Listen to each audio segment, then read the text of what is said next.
Hoje eu tô aqui com o Mário Vitor, que é terapeuta sistêmico e vai falar pra gente sobre constelação familiar, vai falar como aconteceu, como surgiu, o que é, o que não é.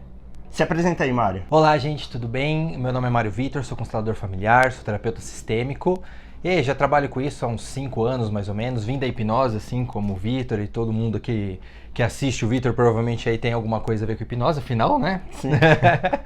E espero contribuir da melhor forma possível, que existe muita gente falando um monte de besteira de constelação e a gente tá aqui para desmistificar tudo isso aí. E falar o que é.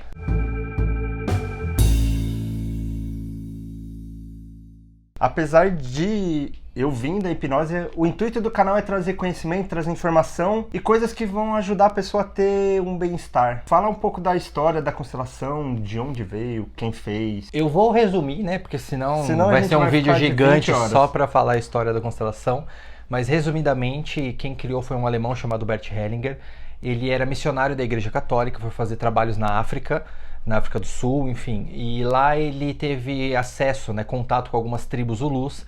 E ele percebeu que as tribos faziam algumas reverências aos antepassados, tinha alguns rituais, né, de reverência aos antepassados. E esses rituais, essas reverências aos antepassados traziam algumas melhorias psicológicas e físicas, né? Um exemplo, o rapaz lá tava com uma dor nas costas, daí ele fazia uma reverência aos antepassados dele e a dor nas costas melhorava. E ele quis entender melhor, né, por que isso acontecia, estudou lá, ficou lá um tempão, depois que ele voltou pra Europa, ele estudou hipnose com Erickson, ele estudou terapia primal, ele estudou Freud, ele estudou Jung, ele estudou psicodrama, enfim, ele foi para várias áreas, né? Bebeu em várias fontes, né? Bebeu em várias fontes e aí ele juntou tudo isso com mais a experiência dele, com o que ele foi observando, né? Referente aos clientes dele, aos lugares que ele ia aprendendo, que ele ia estudando, e aí ele trouxe e formou a constelação familiar. E a constelação familiar, ela é uma terapia? Como que ela é aplicada? Existem duas vertentes que eu gosto das duas, né? Não, acredito que não tem nada muito certo no sentido, é isso ou é aquilo. Acho que isso é uma... Desculpa a palavra, mas é uma cagação de regra, né? Isso é aquilo. É correto dizer que a constelação familiar é uma terapia, mas também eu consigo vê-la como uma ciência. Não ciência do sentido de passar pelo método científico e ser comprovada e poder ser refutada por outros cientistas, como é a ciência tradicional, né? Mas como se fosse uma ciência sociais, por exemplo. É um corpo de estudos, né? Ela é uma ciência que estuda a natureza das relações. Então, como que a gente se relaciona, por que a gente se relaciona, qual é a forma de relacionamento que a gente tem dentro da nossa família, dentro dos nossos sistemas, né, dos grupos que a gente é inserido. Isso vem também com a consciência coletiva que Jung traz pra gente, enfim, tem vários fatores aí. Então ela pode ser considerada uma ciência no sentido ela é um estudo, né? Um corpo de estudo que estuda... Ela não tem a vontade de passar por um método científico e... Eu acho que ela não tem essa pretensão. Eu acho que nem daria para passar pelo método científico, porque quando você constela uma pessoa, aquela pessoa é um indivíduo único no universo. Sim. Então, se você fosse colocar numa equação, teria um X ali que... sempre ia mudar, sim. Entende? Porque você vai mexer com uma pessoa específica, sim, né? Mas a constelação é baseada em diversos outros estudos, né? Como você mesmo disse. Do Jung, do Freud, então... Sim. Tem muito Freud, quem estuda Freud, estuda Bert, vai ver que tem muita semelhança, tem muita coisa parecida. Tem o psicodrama da psicologia. Tem o psicodrama, exatamente. O psicodrama ele é mais usado para a constelação em si, na prática ali, na hora que você coloca os personagens, né?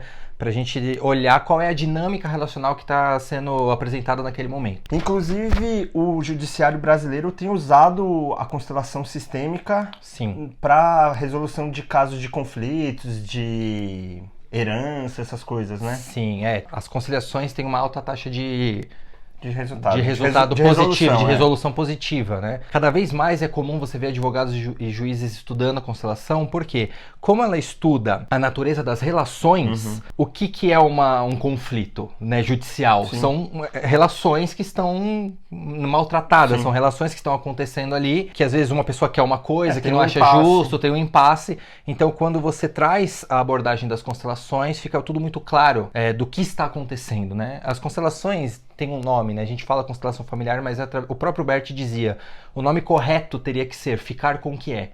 Então a constelação ela simplesmente mostra o que é, o que está acontecendo naquele momento. E quando a pessoa olha né? Sem as máscaras, sem o que ela acha, sem aquele ego, sem aquela coisa voltada pra dentro, quando você simplesmente vê o que tá acontecendo como fica muito mais fácil de você entender o ponto de vista de todos os envolvidos no caso. Sim, pros haters de plantão aí, o juiz ele não determina, ele não bate o martelo de acordo com o que acontece na constelação. As pessoas entram em acordo, então a constelação serve como uma ferramenta para que as pessoas entrem num acordo, sem o juiz. O juiz só tá ali mediando. Sim. Ele não vai falar... Não, mas existem muitos juízes que fazem as constelações. Sim, mas... Tipo, o próprio juiz chega e fala assim, ó, tá tendo esse impasse, eu vou trazer vocês pra constelação pra gente ver se melhora, se e aí as pessoas entram em acordo. Ele não toma uma decisão baseada no que ele viu. Não, de maneira alguma. Então, pra ficar claro, porque tem muita gente que fala...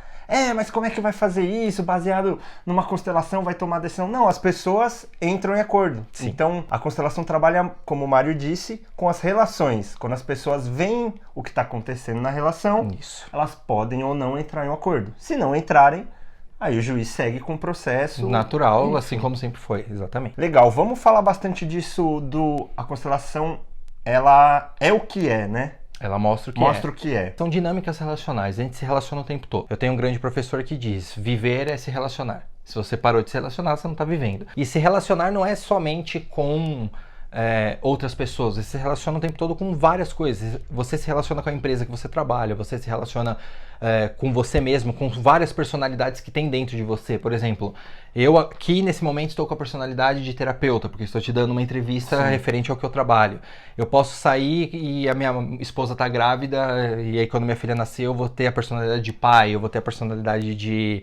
Enfim, né, várias personalidades que a gente vai assumindo, de filho, de pai, de chefe, de empregado, de funcionário, e são essas personalidades que a gente assume, né, esses papéis que a gente assume, que a gente está se relacionando o tempo todo. Então, relação é viver. Então, conforme você entende como funciona a dinâmica das relações, fica mais fácil de você entender o porquê dos conflitos, né? Eu costumo dizer que 99% dos problemas que as pessoas têm, na verdade, não existem. São problemas inventados pela própria mente, né? Cria esses problemas, não são problemas reais. Com a abordagem da constelação, você consegue ir bem profundo nas suas questões e mostrar o que é que está acontecendo de fato. A gente estava conversando aqui antes, falando sobre como a gente acha que a gente é muito importante, que tudo que acontece é por nossa causa.